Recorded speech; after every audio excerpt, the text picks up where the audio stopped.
In this video, let me show you how to change the default music app on the Shazam platform.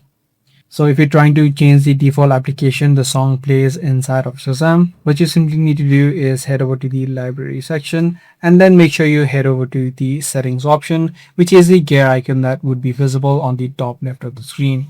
Once you're inside, scroll down and you'll be able to see the option which says music app preferences, and you'll be able to see the option of default music apps as well.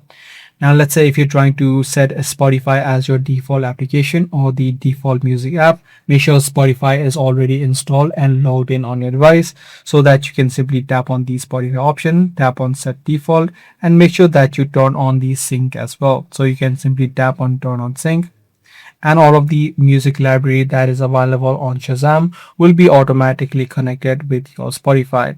You can do this process for other applications as well, such as Apple Music or YouTube Music as well. So by following this exact process, you'll be able to change the default music app for the Shazam platform. If this video was helpful, be sure to let us know by giving this video a thumbs up.